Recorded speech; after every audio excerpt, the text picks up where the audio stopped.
لائق سے تکریم واجب الاحترام معزز سادات کرام علماء ذوی الاحترام گرامی قدر برادران اسلام، بالخصوص فاضل گرامی حضرت علامہ مولانا محمد اشرف رضا صاحب قبلہ دامت برکاتہ القدسیہ، اور دل عزیز برادر طریقت حضرت علامہ محمد الطاف صاحب برکاتی مدظ اللہ علی والنورانی،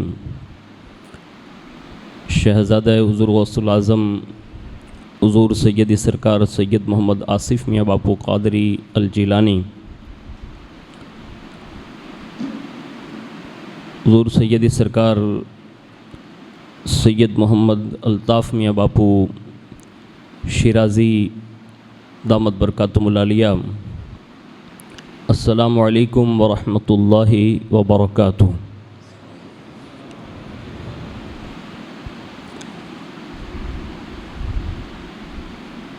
الحمد للہ رب العالمین والعاقبۃ للمتقین والصلاة والسلام علی سید الانبیاء والمرسلین وعلی آلہ واصحابہ وازواجہ وذریاتہ واہل بیتہ وابنہ الغوث الاعظم الجیلانی ومعین الملت والدین وشیخ الاسلام والمسلمین اعلی الحضرت الامام احمد رضا وعلی عباد اللہ الصالحین اجمعین، اما بعد، فاعوذ باللہ من الشیطان الرجیم، بسم اللہ الرحمن الرحیم۔ الہاکم التکاثر حتی زرتم المقابر، صدق اللہ مولانا العظیم وبلغنا رسولہ النبی الامین المختار الکریم، ونحن علی ذلک لمن الشاہدین والشاکرین والحمد للہ رب العالمین۔ نعرہ تکبیر، نعرہ رسالت، نعرہ حیدری، انشاءاللہ۔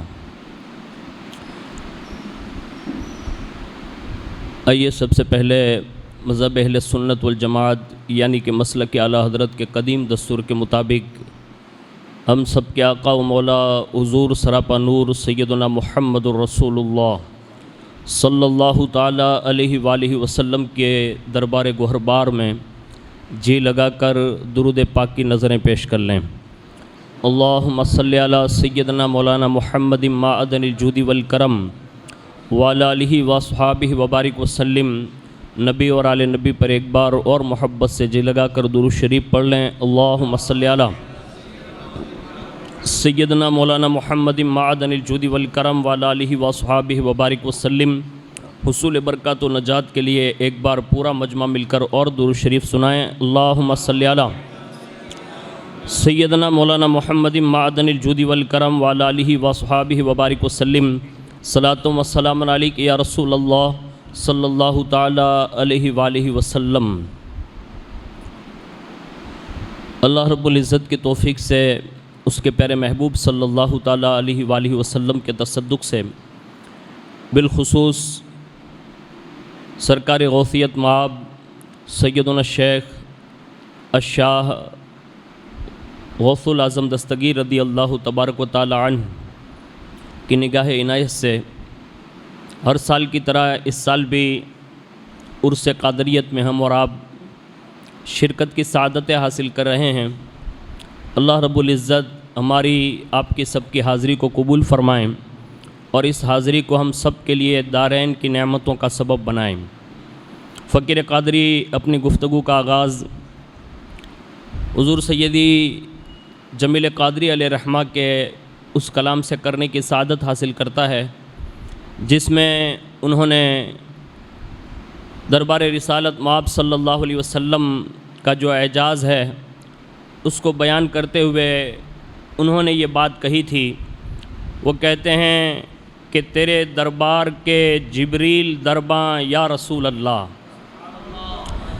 تیرے دربار کے جبریل درباں یا رسول اللہ، تیری سرکار کے خادم ہیں رضواں یا رسول اللہ، تیری سرکار کے خادم ہیں رضواں یا رسول اللہ، اور کہتے ہیں ہزاروں ناظراں پڑھ پڑھ کے حافظ ہو گئے اس کے، ہزاروں ناظراں پڑھ پڑھ کے حافظ ہو گئے اس کے، تمہارا مصحف رخ ہے کہ قرآن یا رسول اللہ، تمہارا مصحف رخ ہے یا قرآن یا رسول اللہ، اور تیری سیرت نے لاکھوں بت پرستوں کو کیا مومن،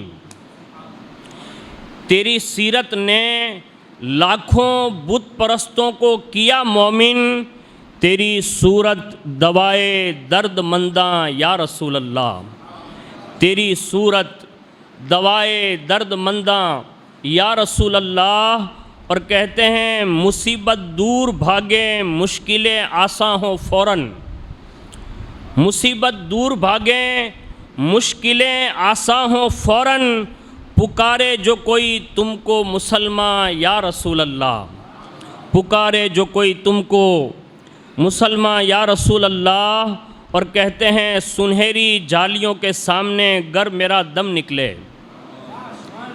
یہ ایام جو ہے وہ حج کے ایام چل رہے ہیں، اور پوری دنیا سے سینکڑوں لوگ مکۃ المکرمہ کی اس سرزمین پر جلوہ بار ہوں گے۔ بعض لوگ پہلے مدینہ شریف حاضری دے چکے ہوں گے، اور بعض لوگ بعد حج حاضری دیں گے۔ یہ ان کا اپنا اپنا نصیبہ ہے۔ دعا کریں کہ اللہ رب العزت ہمیں اور آپ کو سب کو بھی اللہ بار بار حج و عمرہ کی سعادت عطا فرمائیں۔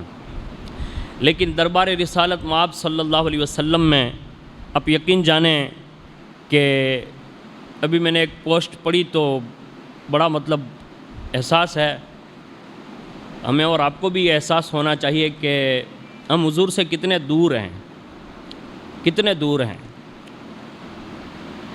ظاہری طور پر بھی اتنے دور ہے، باطنی طور پہ بھی اتنے دور ہے۔ اب یہ اور بات ہے کہ وہ دوریوں کے اسباب وہ صرف ہماری وجہ سے ہیں، ورنہ حضور کی شان بڑی نرالی ہے۔ حضور اپنے ہر امتی کی جان سے بھی زیادہ قریب ہے، تو حضور سے قریب ہونے کے لیے کوئی نہ کوئی راستے نکالنے چاہیے۔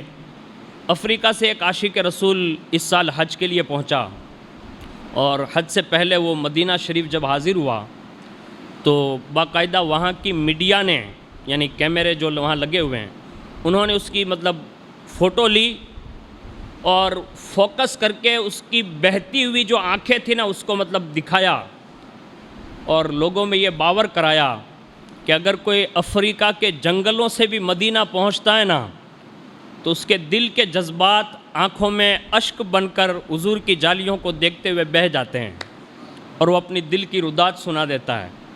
تو ہم اور آپ کو بھی چاہیے کہ دن رات میں کبھی نہ کبھی حضور کی بارگاہ میں کوئی درود شریف کا تحفہ پیش کر کے یا کوئی ان کو راضی کرنے والا کام کر کے حضور سے اپنی بپتا سناتے رہنا چاہیے، اس لیے کہ وہ اتنے دیالو ہیں، اتنے دیالو ہیں، اتنے دیالو ہیں، اتنے دیالو ہیں کہ وہ اپنے دشمنوں کو بھی رات میں اگر وہ خواب میں آ جائیں تو اپنے غلاموں میں شامل کر لیتے ہیں۔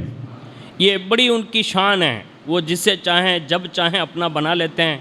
تو حضور جمیل قادری علیہ رحمہ کہتے ہیں کہ سنہری جالیوں کے سامنے گر میرا دم نکلے، سنہری جالیوں کے سامنے گر میرا دم نکلے، میسر ہو مجھے لطف فراواں یا رسول اللہ، میسر ہو مجھے لطف فراواں یا رسول اللہ، اور کہتے ہیں جمیل قادری دربار حق میں پیش ہو جس دم،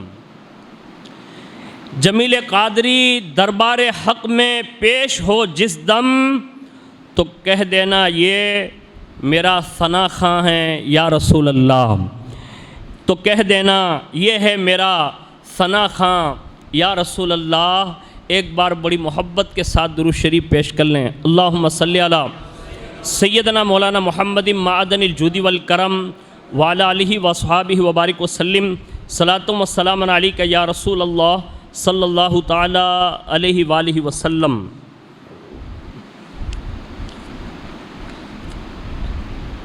آج کی اس نشست میں سورۃ التکاثر کی ابتدائی 2 آیتیں میں نے آپ کے گوش گزار کی. اس حوالے سے جو مجھے بات اصل عرض کرنی ہے، میرا جو عنوان ہے اس آیت کے ضمن میں، وہ ہے لوگوں کو معاف کرنا، درگزر سے کام لینا، صلح کر لینا، ایک دوسرے سے ویوہار اچھا چلا لینا. غلطی پھر کسی کی بھی ہو، بس آنکھیں بند کر کے دل صاف کر کے معاف کر دیں. یہ کتنا بڑا عمل ہے جو آج ہماری اور آپ کی سب کی بستیوں سے یہ رخصت ہو چکا ہے. اور اگر میں یہ کہوں تو بجا ہوگا کہ آج سگا بیٹا بھی باپ کو بھی معاف کرنے کے لیے تیار نہیں ہے،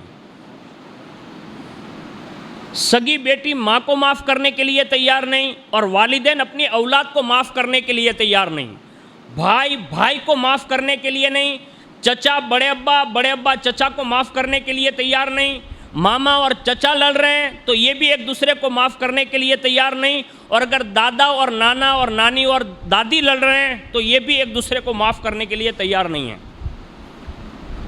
آخر یہ کون سی ایسی بلا ہے کہ جس نے ایک دوسروں کے دلوں میں باقاعدہ نفرتیں بھر دی ہے؟ تو آپ سارے کا سارا نظام دیکھنے کے بعد اگر نچوڑ نکالیں گے تو 3 چیزیں سامنے آ رہی ہے. نمبر 1، زر، پیسہ، زمین،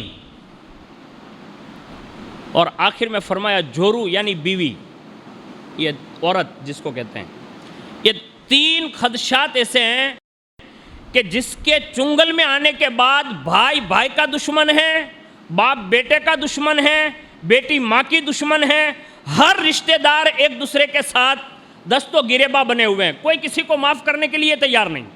میں آپ کو ایک حیرت ناک بات عرض کر رہا ہوں، اللہ کرے آپ کو سمجھ میں آ جائیں.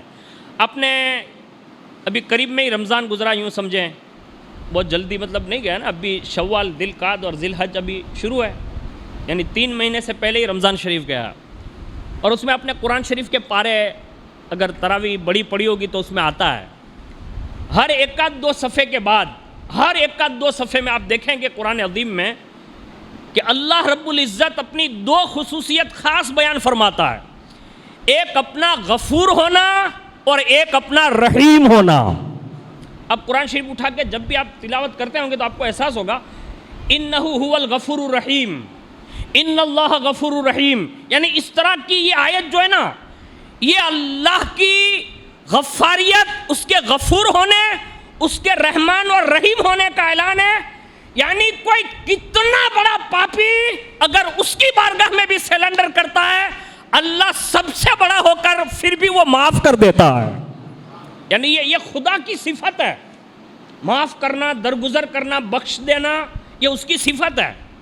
آج مسلم ایریا سے آپ دیکھیں گے، یعنی چھوٹی موٹی بات، اور کتنی چھوٹی بات آپ سمجھ لیجئے، مثال دے رہا ہوں، جیسے میں ہوں، آپ ہیں، مولانا صاحب ہیں، آجو باجو میں رہتے ہیں، خالی پانی نہیں، ایک ڈول بس یہ بہہ گئی، اب وہ بھول سے تھی، چائے سے تھی، وہ اللہ بہتر جانے، بہہ گئی، چاہ جمعدار بار تارتی آئیں ڈھوڑائی اچ کے، بس ہو گئی لڑائی شروع.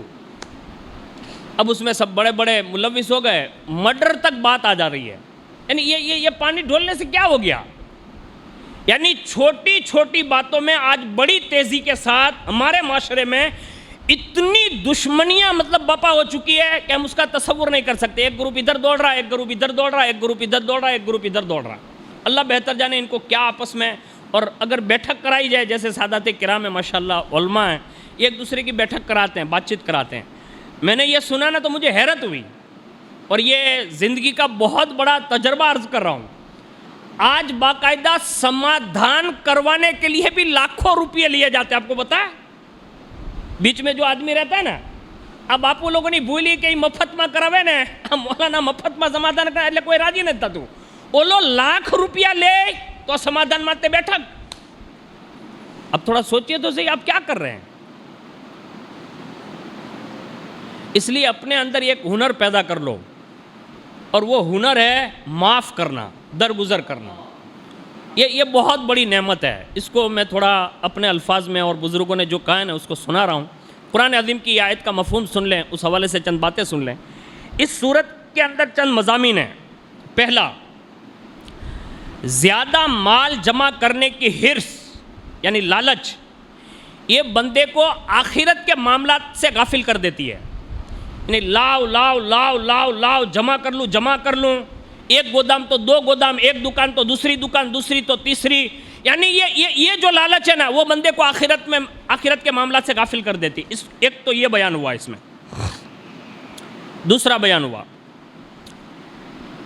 کہ نزا کے وقت یعنی آخری وقت جو ہوتا ہے، زیادہ مال جمع کرنے کی حرص رکھنے والوں کو ان کا انجام معلوم ہو جائے گا کہ آخر یہ لالچ نے کیا تمہیں سزا دی، وہ آخری وقت میں معلوم ہوگا. ایک یہ بیان ہوا.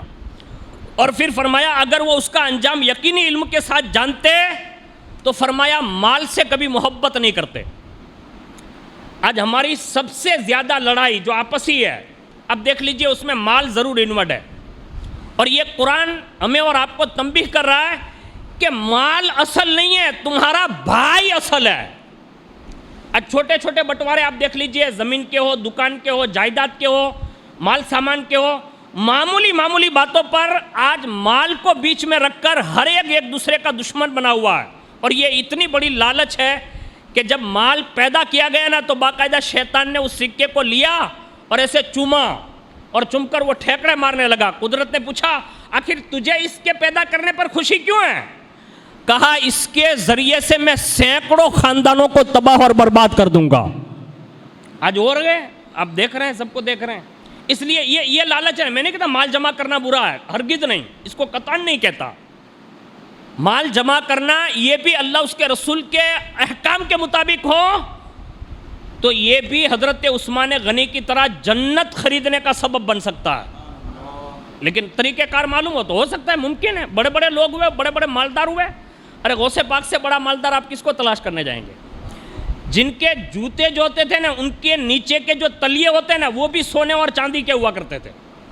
اور امامہ شریف کا کپڑا اتنا قیمتی ہوتا تھا کہ 70 ہزار درہم میں حضور غوث پاک رضی اللہ تعالیٰ عنہ کے امامے کا کپڑا ہوتا تھا. اور جو ایک بار لباس زیب تن فرماتے بس پھر اللہ کی راہ میں دے دیتے تھے. بڑا کپڑا قیمتی پہنتے تھے، کوئی منع ہی نہیں ہے. لیکن ہماری دشواری یہ ہو گئی کہ ہمیں اچھا استعمال کرنے نہیں آیا، ہم اسی میں پڑے رہے. اس لیے قرآن نے اس کو مضمون باندھا پوری سورت کا، جو میں نچوڑ عرض کر رہا ہوں. آگے فرمایا تیسرا اس میں مضمون یہ ہے کہ مرنے کے بعد مال کی حرص رکھنے والے ضرور جہنم کو دیکھیں گے، اور قیامت کے دن لوگوں سے اللہ ان نعمتوں کے بارے میں سوال فرمائے گا. اللہ پوچھے گا. اور وہ کیا کیا پوچھے گا وہ میں نے ایک نشست میں شاید 5 سوال جو قیامت کے دن ہوں گے نا، اس میں یہ مال کے حوالے سے بھی ہیں. اب اس صورت کی جو فضیلت ہے اس کو تھوڑا سنیے. اللہ کے پیارے حبیب صلی اللہ علیہ وسلم نے ارشاد فرمایا کیا تم میں سے کوئی اس کی طاقت رکھتا ہے کہ روزانہ 1000 آیتوں کی تلاوت کرے؟ صحابہ سے پوچھا. اور یہ وہ لوگ ہیں جو راتوں رات قرآن ختم کرتے تھے، یہ بڑے لوگ تھے. اللہ کے حبیب ان سے پوچھ رہے ہیں کیا تم میں سے کوئی ایسا ہے جو 1000 آیتیں تلاوت کرے؟ صحابہ نے عرض کیا یا رسول اللہ اس کی تلاوت کون رکھتا ہے؟ ارشاد فرمایا تم میں سے جو کوئی الہاکم التکاثر پڑھنے کی طاقت نہیں رکھتا، کیا تم میں سے کوئی الہاکم التکاثر پڑھنے کی طاقت نہیں رکھتا؟ عرض کیا ہاں. تو فرمایا الہاکم التکاثر کی سورت پڑھنا یہ ایسے ہی ہے جیسے کسی نے قرآن کی 1000 آیتیں تلاوت فرما لی. ایک فضیلت یہ ہے. آگے ارشاد فرمایا میں تمہارے سامنے سورہ تکاثر پڑھنے لگا ہوں. حضور صلی اللہ علیہ وسلم نے ارشاد فرمایا پڑھنے لگا ہوں تو اسے سن کر جو بھی رو دے گا، حضور فرماتے ہیں اس کے لیے جنت ہے. یعنی سورہ تکاثر حضور پڑھنے والے ہیں، اور اس سے پہلے ارشاد فرمایا میں پڑھ رہا ہوں تم میں سے جو رو دے گا، حضور فرماتے ہیں جنت ہے. آپ صلی اللہ علیہ وسلم نے وہ سورت پڑھی. بعض صحابہ روئے، بعض نہ رو سکے. جن صحابہ کو رونا نہیں آیا تو انہوں نے عرض کیا یا رسول اللہ ہم نے تو بہت کوشش کی لیکن رونے پر قادر نہیں ہو سکے، یعنی قدرت نہیں ملی، رو نہیں سکے. حضور نے فرمایا میں دوبارہ تمہارے سامنے سورت پڑھتا ہوں. اب یہ کون کہہ رہے ہیں معلوم ہے؟ صاحب قرآن کہہ رہے ہیں. یعنی قرآن کا اعجاز جو مکمل طور پر اس کی شان ہے، لیکن حضور اگر کسی کے سامنے یہ کہہ دے تو یہ بہت بڑی بات ہوتی ہے. حضور نے کہا صحابہ میں دوبارہ پڑھتا ہوں سنو, تو جو رو پڑے یعنی دوبارہ میں رو پڑے تو فرمایا اس کے لیے بھی جنت ہے. یعنی حضور نے دوبارہ پڑھی اور فرمایا جس کو رونا نہ آئے تو حضور نے فرمایا کم از کم وہ رونے جیسی صورت اپنا لیں, یعنی ایسا لگے کہ جیسے بندہ رو رہا ہے. اب یہ صورت کی اہمیت کا بھی ہمیں اور آپ کو اندازہ ہو گیا ہوگا. اب یہ صورت نے کہا کیا ہے اس کو سنیے. سب سے پہلے اللہ رب العزت نے ارشاد فرمایا الہاکم التکاثر, تمہیں غافل رکھا مال کی زیادہ طلبی نے, حتیٰ زرتم المقابر, یہاں تک کہ تم نے قبروں کا منہ دیکھا. یعنی دنیا سے تشریف لے گئے یا تو قبرستان پہنچ گئے. یہ قرآن عظیم کی 2 آیتوں کا مفہوم ہے جو ہمیں اور آپ کو ایک پیغام دے رہا ہے کہ زیادہ مال جمع کرنے کی طلب نے اور اپنے مال اور اولاد پر فخر کرنے نے بندوں کو جو ہے وہ اللہ کی یاد سے غافل کر دیا. خاندان بہت بڑا ہوتا ہے. اب دیکھیے بڑے بڑے خاندان آباد ہے پوری دنیا میں, چھوٹے موٹے لوگ نہیں ہیں. میں اپنی بات بتاؤں نا, آپ پر کوئی طنز بھی نہیں ہے. اور یہ بڑا خاندان ہونا یہ عیب نہیں ہے, یہ اللہ کا بہت بڑا انعام ہے. حضور نے اس پر فخر فرمایا. میں خود اپنی بات بتاؤں, میں نے خود اپنے والدین سے معلوم کیا. اس وقت جو ہے ہم لوگ, میری 4 بہنیں اور ہم لوگ 3 بھائی حیات ہیں. میں نے میری والدہ سے اور والد صاحب سے پوچھا کہ ہم لوگ بھائی بہن کل کتنے ہیں, تو انہوں نے ایک مرتبہ یہ ارشاد فرمایا تھا, کہا بیٹا تم لوگ 7 بھائی, یہ 14 بھائی بہنیں ہو. یہ میں اپنی بات بتا رہا ہوں, یعنی ہم لوگ بھائی بہنیں اتنے لوگ ہیں. میں نے پھر اپنی والدہ سے پوچھا کہ آپ لوگ کتنے بھائی بہن ہیں, پھر انہوں نے بتایا. تو یہ بڑا خاندان ہے ہم لوگوں کے یہاں.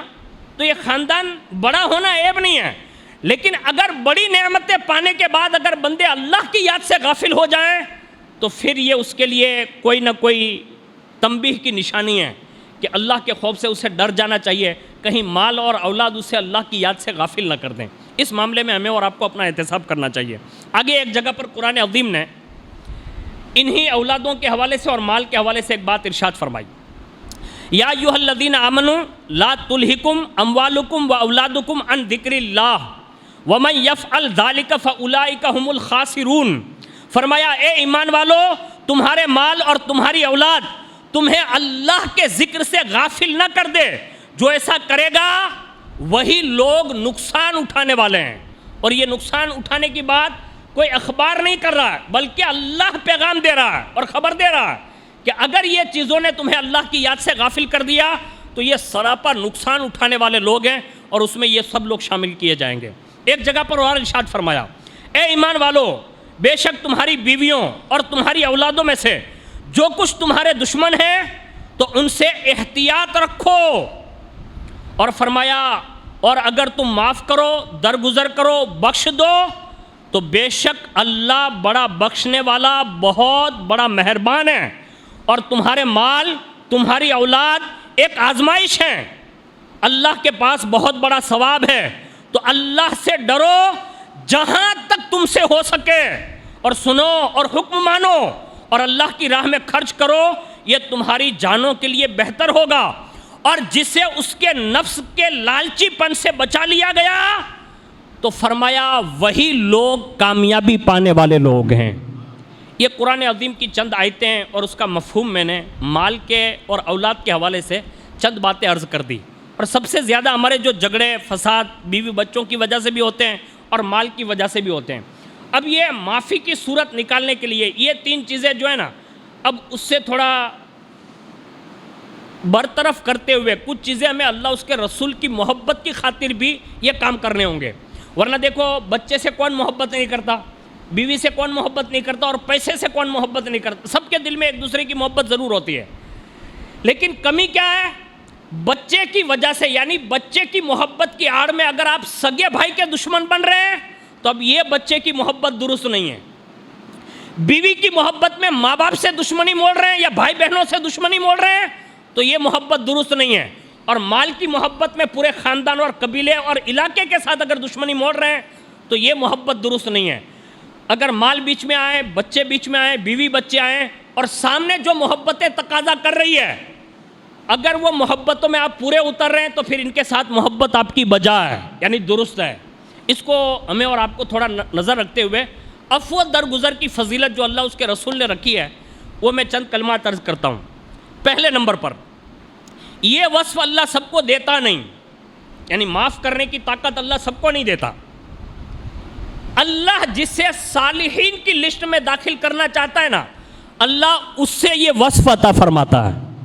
یعنی نیک بندہ جس کو بنانا چاہتا ہے نا، آپ اس کو دیکھیے، وہ معاف کرنے والے ہوں گے۔ جیسے ہندوستان کی بہت بڑی شخصیت جن سے بڑا ہم کسی کو سمجھتے نہیں، الحمدللہ یہ ہمارا اور آپ کا بہت اچھا المیہ ہے کہ اللہ کا شکر ادا کرتے ہیں کہ اولیاء کی لسٹ میں اگر اس وقت ہماری نظروں میں اگر سب سے پہلی نظر کسی پر جاتی ہے نا تو سلطان الہند غریب نواز پر جاتی ہے، کہ ہندوستان کے اولیاء کے شہنشاہ اگر کوئی بن کر بیٹھے نا تو وہ آج بھی سلطان الہند غریب نواز بیٹھے ہیں، ہے نا؟ یہی ہمارا اور آپ کا نظریہ بھی ہے۔ لیکن ایک بات عرض کر رہا ہوں، انہوں نے معاف کیسا کیا؟ ابھی تو آئے ہیں ہندوستان میں، اتنے میں سپاہی پہنچ گئے، کہا نکلو، کہا ٹھیک ہے بھائی نکلتے ہیں۔ ایک تالاب کے کنارے مطلب سائڈ میں ہو گئے، کہا یہاں بیٹھنے کیوں نہیں دیتے؟ تو کہا یہاں اونٹ بیٹھتے ہیں، کہا ٹھیک ہے اونٹ بٹھاؤ، سائڈ میں ہو گئے۔ اب اونٹ بیٹھے رہے، بادشاہ تک خبر گئی، کہا اونٹ اٹھتے نہیں ہیں۔ بادشاہ نے کیا کہا جس نے بٹھایا نا ان سے معافی مانگو، یعنی ان سے کہو ہاتھ جوڑو۔ کہا بابا یہ اونٹ اٹھتے نہیں ہیں، آپ کہیں گے تو اٹھیں گے۔ اب وہی بندے آئے جنہوں نے غریب نواز کو اٹھا کے دوسری جگہ بھیج دیا تھا، لیکن کرم نوازی دیکھیے، عفو درگزر دیکھیے۔ قرآن پڑھ کے آئے تھے نا، رسول اللہ کی سیرت پڑھ کے آئے تھے، کہا جاؤ معاف کیا تمہیں اور تمہارے اونٹ اٹھ جائیں گے۔ یہ پہلا مرحلہ ہندوستان کا۔ دوسرا سنیے، پانی بھرنے کے لیے خادم جاتے آتے تھے، پابندی لگائی، کہا پانی بند کر دو، پانی بند کیا۔ اب جیسے پانی بند کیا نا تو ایک دن غریب نواز نے فرمایا اپنے خادم سے، کہا جا انا ساگر میں سے کوزہ بھر لے۔ خادم گئے، کوزہ بھرا، اور جیسے کوزہ بھرا نا تو انا ساگر ختم۔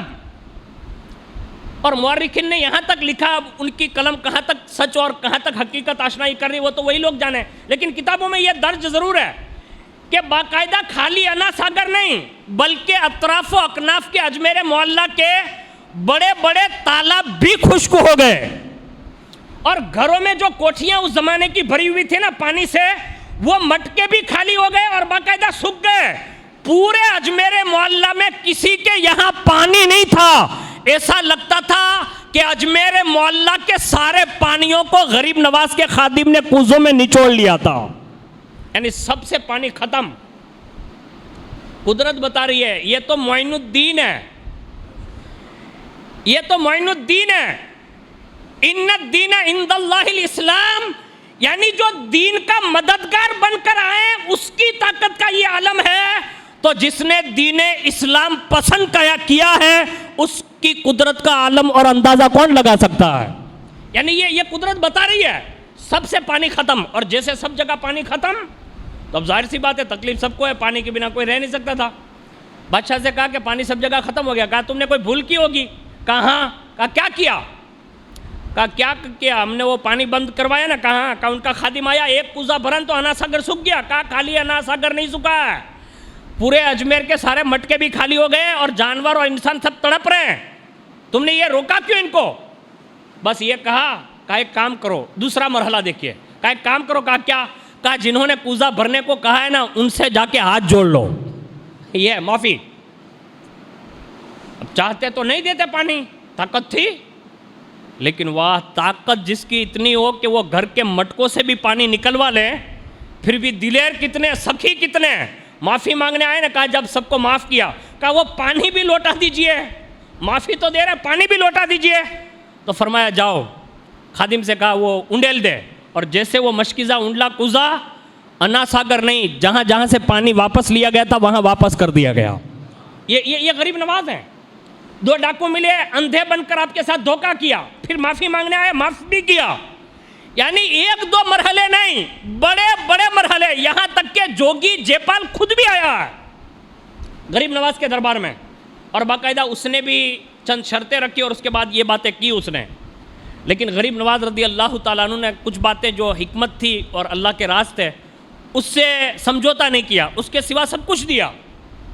ارے بھائی اتنا بڑا جادوگر جو آیا تھا جوگی جیپال جس کو کہتے ہیں، یہ پرتھوی راج کا، اس نے دراصل آیا تھا وہ مقابلہ کرنے کے لیے ہی، یعنی غریب نواز کو معاذ اللہ مٹانے کے لیے آیا تھا، لیکن پہلے 2-3 جوتے مروائے تاکہ دماغ ٹھکانے آ جائے، اور جب زمین پر آیا اور ہاتھ جوڑے نا تو کتنا دیا، معاف بھی کیا اور معاف کر کے قیامت تک کی زندگی بھی عطا فرما دی. یعنی یہ حصہ ہے اللہ والوں کا. اور آگے سنیے ایک وصف، معاف کر دینا یہ اوصاف نبوت میں سے ہیں، یعنی اللہ یہ انبیاء کو عطا کرتا ہے، خاص جو مقرب بندے ہوتے ہیں نا جن کو معصومین کہا جاتا ہے، یہ ان میں سے ہے. اور دوسری بات صاحب کتاب لکھتے ہیں کہ دوسروں کی خطاؤں سے درگزر کر دینا یہ خاص اللہ رب العزت کے صفات میں سے بھی ایک صفت ہے، یعنی معاف کر دینا.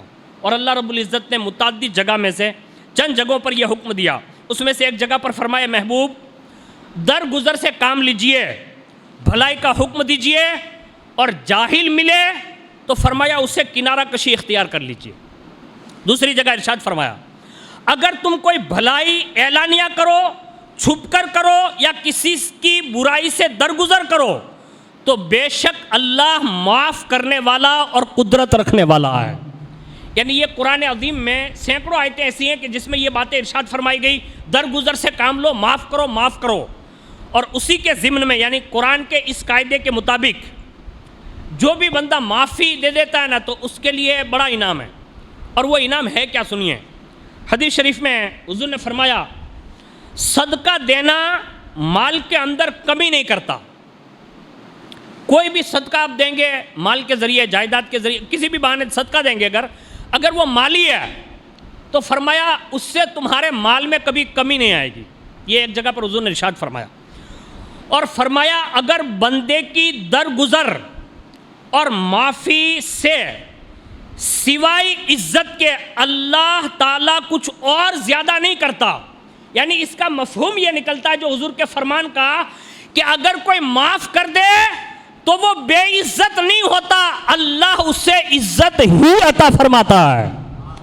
آپ کسی کو معاف کر کے دیکھیے، آپ خود ہی اپنے معاشرے میں جا رہے ہیں دیکھیے گا جس سے بھی تھوڑی بہت بھی انبن ہو نا، جیسے بھائی ہے، بہن ہے، چچا ہے، پھوپھی ہے، خالہ زاد بھائی بہن ہے، یا جو بھی آپ کا رشتہ دار ہے جس سے بھی تھوڑی بہت انبن ہو گئی ہے، بات چیت ہو گئی ہے، یعنی کتنا بڑا مرحلہ کیوں نہ ہو گیا، یہاں سے اٹھنے کے بعد جب بھی وہ ملے نا تو سلام کریے. اگرچہ وہ پہلی بار جواب نہ دے 2 بار سلام کریے، 3 بار کریے. اگر وہ بازار میں جواب نہیں دیتا ایک دن گھر پہنچ جائیے اور جا کے خالی اتنا کیجیے یار معاف کر دینا یار. آپ کہیں گے مولانا اتنی موٹی بے عزتی ہے میں کراؤں چھوں.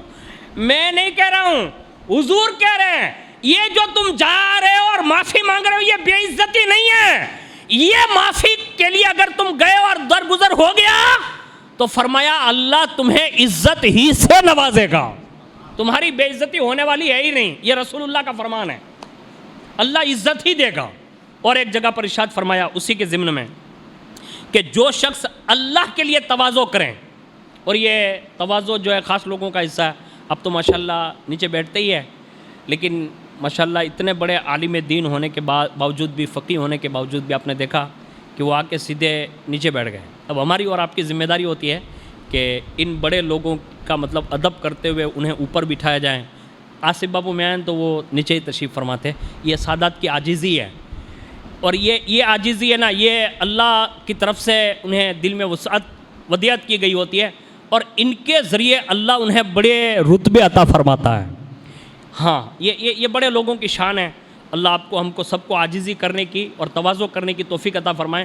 جو بھی تواضع کرے گا یعنی عاجزی کرے گا تو فرمایا اللہ تعالیٰ اس سے بلند درجے عطا فرمائے گا. اس لیے آپ دیکھیے حضور صلی اللہ علیہ وسلم کی سیرت کا باب اگر آپ 12ویں شریف میں کسی سے سنیے گا کہ حضور کتنی عاجزی اور انکساری کرتے تھے کہ اپنے ساتھیوں میں بیٹھے ہوتے تھے تو باہر سے جو اجنبی لوگ آتے تھے نا تو وہ پوچھتے تھے این محمد، یعنی رسول اللہ کہاں ہے، یعنی حضور کا نام لیتے اور پوچھتے کہ حضور کہاں ہے. تو پھر صحابہ مطلب نشاندہی کرتے ہیں. یعنی یہ عاجزی ہے. حضور صحابہ کے درمیان ایسے گھل مل کر بیٹھے ہوتے کہ ایسا لگتا تھا کہ مطلب باہر سے آنے والا کوئی پتہ نہیں لگا لیتا تھا کہ یہ اتنی بڑی شان کے مالک ہیں. اور یہ حضور کی سنگت کا اثر دیکھیے. ایک ایلچی آیا تھا باہر سے کیسر و کسریٰ کا، فاروق اعظم کے دور میں. فاروق اعظم کو پوچھا کہا لوگوں سے پوچھا کہ تمہارے امیر کہاں ہیں؟ اب اس زمانے کے بھولے بھالے لوگ تھے, بڑے سچے تھے. کیا کہا معلوم ہے؟ کہا ہمارے امیر کے بارے میں پوچھ رہے ہیں. کہا ہاں ہاں تمہارے بادشاہ کے بارے میں پوچھ رہا ہوں. کہا ہمارے یہاں بادشاہ نہیں ہوتے. یعنی جملہ تو نہیں ہے. کہا ہمارے یہاں بادشاہ نہیں ہوتے. تو کہا کون ہوتا ہے؟ کہا ہمارے یہاں مومنوں کے امیر ہوتے ہیں, امیر المؤمنین جس کو کہتے تھے. کہا ہاں. کہا ان کا بنگلہ کہاں ہے؟ تو کہا ہمارے یہاں بنگلے بھی نہیں ہوتے. تو کہا وہ رہتے کہاں, ملیں گے کہاں؟ کہا اس وقت تو جنگل میں ملیں گے. کہا وہ وہاں جنگل میں کیا کرتے ہیں؟ بستی یہاں ہے, وہ جنگل میں کیا کرتے ہیں؟ کہا بکریاں چراتے ہوں گے. ہاں یا پوچھوا جائیے تو ہونما توبہ. ઓફિસ એમાંય કાળા કાચ, બળનો કેળો એ કે મોઢું જ ન દેખાડે.